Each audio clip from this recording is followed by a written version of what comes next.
Doctor साहब, हमने low sugar के ऊपर भी वीडियो की थी। हाई शुगर कितनी हाई होती है और इसके सिम्टम्स क्या होते हैं कि शुगर बढ़ गई है?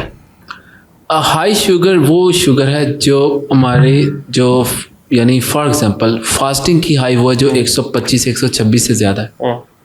ये उनको है जिनको डायबिटीज़ है? जिसको भी यानी हाई शुगर डजंट केयर कि डायबिटीज़ यानी जब हाई है तो वो हाई है। ठीक है। हाँ, ये जानना ज़रूरी है कि किस टाइम की हाई। ठीक है। इसलिए इसको दो हिस्सों में डिवाइड कर सकते हैं कि खाने के 2 घंटे बाद की और खाली पेट की। ठीक है। तो खाली पेट की हाई शुगर वो हाई शुगर है जो 125 126 से ज़्यादा है। ठीक है। और खाने के 2 घंटे बाद की शुगर वो शुगर हाई है जो 160 170 से लगातार ज़्यादा जा रही है। जी, तो ये हाई है। ये हाई है। इसके सिम्टम्स क्या होते हैं? हाई के सिम्टम्स हैं, हम इसको 2 हिस्सों में डिवाइड कर लेते हैं कि वो जिसको शुगर नहीं है या जिसको शुगर का अभी पता नहीं कि उसे है कि नहीं है। हाई वो शुगर के सिम्टम वो वाले हैं कि उसको लगेगा कि उसे भूख ज़्यादा लग रही। मेडिकली हम इसका एक नाम रखा हुआ पॉलीफेजिया। अच्छा, फिर उसको पॉलीयूरिया, इसका मतलब उसे यूरिन बार बार आ रहा है, खून में शुगर ज़्यादा हुई है तो अब गुर्दों को लग रहा है जैसे पता नहीं क्या हुआ है। तो मेडिकली इसकी एक टर्म है, ऐसे बोलते हैं ऑस्मोटिक डायूरेसिस, कि गुर्दों को ख्याल होता है कि जैसे कि किसी ने पेशाब पर गोली दे दी है, उस वाली कैफियत में बार बार पेशाब के लिए जा रहे हैं। तो भूख का ज़्यादा लगना, पेशाब का ज़्यादा आना, फिर पसीने का ज़्यादा आना, फिर इसी तरह तबीयत में बेचैनी और थकावट, कंधों में दर्द, ये लगातार हाई शुगर की अलामत है। जी। और जिनको शुगर है उनमें भी सेम सिम्टम्स होंगे? हाँ, हाई शुगर के सिम्टम उन फ़र्ज़ करें अब वो कुछ ऐसी दवाई के ऊपर है।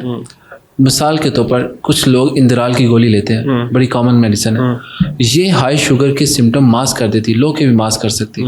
तो ये सिम्टम्स शुगर के हाई के तकरीबन जब बॉडी उसी तरह रिएक्ट करेगी, गुर्दे बार बार पेशाब लाएंगे और हंगर सेंटर लगेगा कि जैसे पता नहीं क्या हो गया, बहुत ज़्यादा भूख लगेगी, बहुत ज़्यादा खाने को दिल चाहेगा, और इसी तरह कंधों में खिंचाव, पट्टों में खिंचाव और तबीयत में बेचैनी, घबराहट। हाई शुगर के सिम्टम्स तकरीबन उस पैटर्न में तकरीबन सेम लगेंगे, मगर कुछ दवाई की वजह से थोड़ी सी तब्दीली आ सकती है। अब लो शुगर में तो आपने कहा था कि शुगर लो हो गई है, जूस दे दो उसको, मीठा दे दो, कुछ भी खिला दो मीठा उसको। हाई शुगर में क्या करना है? डिपेंड करता है। मेरे पास अगर मरीज़ एमरजेंसी में आया, एमरजेंसी में पेशेंट है और उसकी शुगर हो गई है हाई, अब वो डिस्टर्ब उसकी सारा मेटाबॉलिज्म है, तो ऐसे मरीज़ को बाज़ दफ़ा इंसुलिन की ड्रिप भी लगानी पड़ सकती है। अच्छा। कंट्रोल करने के लिए। अगर क्लिनिक में आया हाई शुगर वाला पेशेंट, तो मैं उसको उसकी तबीयत के या उसकी कंडीशन के मुताबिक मैं उसको टैबलेट भी लिख सकता हूँ। तो इसका मतलब है ट्रीटमेंट, जब हाई है तो ट्रीटमेंट लें, और फिर उसके बाद अगर उसकी तबीयत ऐसे वाली है कि जस्ट थोड़ी बहुत ही हाई है, तो बाज़ दफ़ा हम डाइट और एक्सरसाइज से भी इसको कंट्रोल कर सकते हैं। अब ये जो हाई और लो शुगर, 2 किस्म की शुगर होगी, हमने देख लिया, एक हाई होगी एक लो होगी। इन दोनों में से ज़्यादा ख़तरनाक कौन सी है? हाँ, जो लो शुगर है वो इसलिए ख़तरनाक ज़्यादा है कि वो बॉडी को या रेस्क्यू करने वाले को टाइम कम देती है।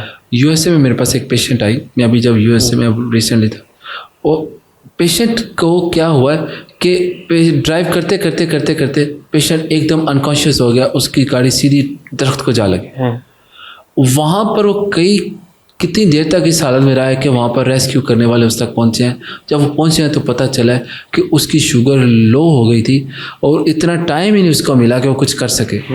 इसकी बजाय अगर आप ये देखें कि हाई शुगर वाले को कल से पता लग रहा है कि मेरी हाई है, अब खुद ही बताएं कि ख़तरनाक कौन सी ज़्यादा है। टाइम डिसाइड कर रहा है कि लो और हाई में टाइम किसको मिला है। लो वाले को टाइम ही कम मिलता है, तो इसलिए लो वाले को कहते हैं जब पता चले लो है, don't give it time, just take some sugar. Thank you so much. Ji.